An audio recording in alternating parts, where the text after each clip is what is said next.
DLite 1519 YouTube ఛానల్కి స్వాగతం. ఉపయోగపడే కంటెంట్ కొరకు ఛానల్ని సబ్స్క్రైబ్ చేయండి.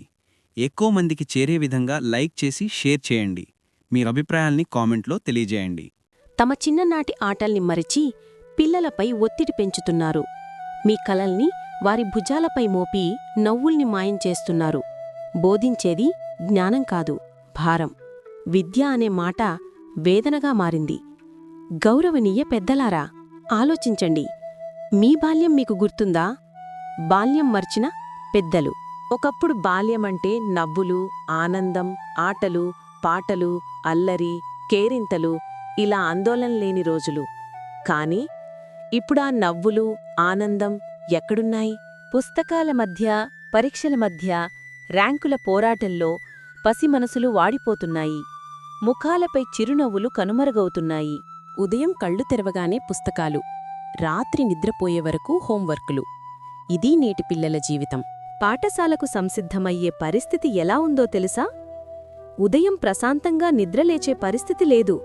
స్కూలుకు టైమవుతుందని హడావుడి. బ్రషింగ్, బాతింగ్, బ్రేక్ఫాస్ట్, ఇలా అన్నింట్లో ఉరుకులు పరుగులే. సరిపోయే నిద్రలేదు. ఆరోగ్యాన్నిచ్చే ఆహారం లేదు. విశ్రాంతినిచ్చే టైం టేబుల్ లేదు. ఉల్లాసాన్నిచ్చే ఆటలు లేవు. ఉన్నదల్లా చదువు, హోంవర్క్, ట్యూషన్స్, టీవీ, మొబైల్, అంతే. పుస్తకాలు, నోట్బుక్స్, పెన్నులు, పెన్సిల్స్, కలర్స్, బ్రషులు, షార్ప్నెస్, ఎరేజర్స్, స్కేలు, పౌచులు, డ్రాయింగ్ బుక్స్, ప్రాజెక్ట్ బుక్స్, ఇలా బ్యాగు నిండా 10 కేజీల మెటీరియల్ నిండిపోతున్నది.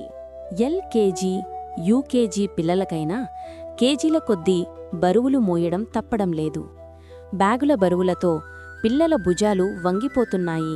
ఆరోగ్యాన్నిచ్చే ఆటలు, స్నేహం, బయటి ప్రపంచం, ఇలా అన్నీ కనుమరుగవుతున్నాయి. చదవడం, వ్రాయడం, హోంవర్క్, ప్రాజెక్ట్ వర్క్ల వరకే పిల్లల ప్రపంచం పరిమితమైంది. మార్కులు, ర్యాంకుల కోసమే చదువులు అని భావించే తల్లిదండ్రుల ఆలోచనలు పిల్లల ఆనందాన్ని హరిస్తున్నాయి. ర్యాంక్స్ కోసం స్కూల్లో పోటీ, తల్లిదండ్రుల ఒత్తిడి పసి హృదయాలను కఠినంగా మార్చేస్తున్నాయి.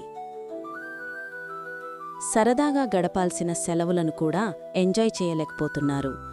సామర్థ్యానికి మించి హోంవర్కులనిచ్చే టీచర్స్ పిల్లల మనసులను అర్థం చేసుకోవడంలో దారుణంగా విఫలమవుతున్నారు.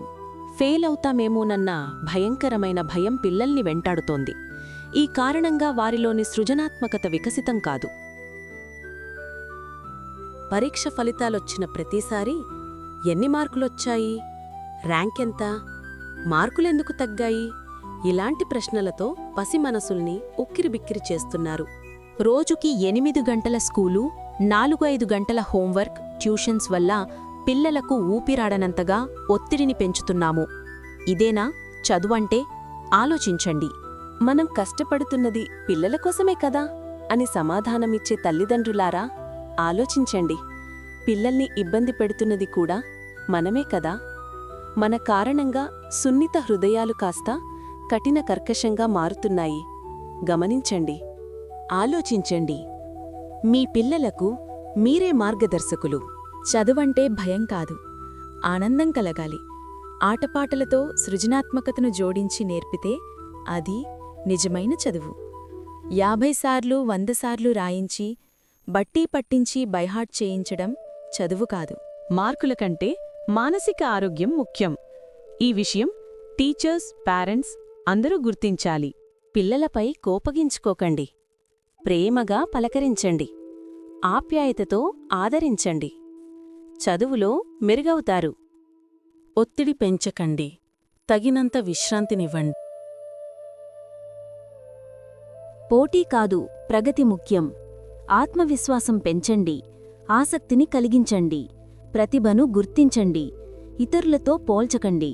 తల్లిదండ్రులైనా, టీచర్లైనా పిల్లలను నడిపించే లీడర్లాగా వ్యవహరించకండి. స్నేహపూర్వకంగా వారితో కలిసి నడవండి. చదువు పట్ల ఆసక్తిని పెంచండి. పిల్లలు మనల్ని అనుకరిస్తారు. వారికి ఆదర్శంగా ఉండండి.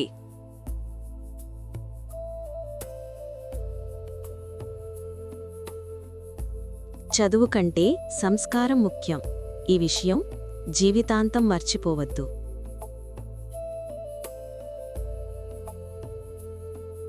తల్లిదండ్రులుగా మీరు స్కూళ్లలో గమనించిన విపరీత పోకడలను గట్టిగా ప్రశ్నించండి. ఏది మంచో ఏది చెడో విశ్లేషించండి. టీచర్స్తో మీ అభిప్రాయాలను పంచుకోండి. పుస్తకాల బరువులను, బ్యాగుల భారాన్ని తగ్గించేందుకు ప్రయత్నించండి.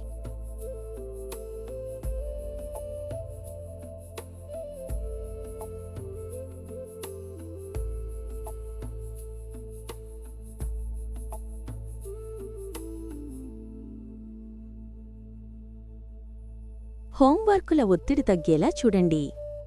మీ పిల్లల స్థితిగతుల గురించి టీచర్స్తో చర్చించండి. ప్రేమపూర్వక పలకరింపులు పిల్లల హృదయంలో శాశ్వతంగా ఎప్పటికీ గుర్తుండిపోతాయి. పిల్లల మనసుల్లో మర్చిపోలేని వ్యక్తులుగా గౌరవనీయ స్థానాన్ని పొందండి. అది తల్లిదండ్రులైనా, గురువులైనా. ఉపయోగకరమైన కంటెంట్తో వచ్చే మరిన్ని వీడియోల కోసం DLite1519 యూట్యూబ్ ఛానల్ని సబ్స్క్రైబ్ చేయండి. లైక్ అండ్ షేర్ చేసి సపోర్ట్ చేయగలరని ఆశిస్తున్నాను.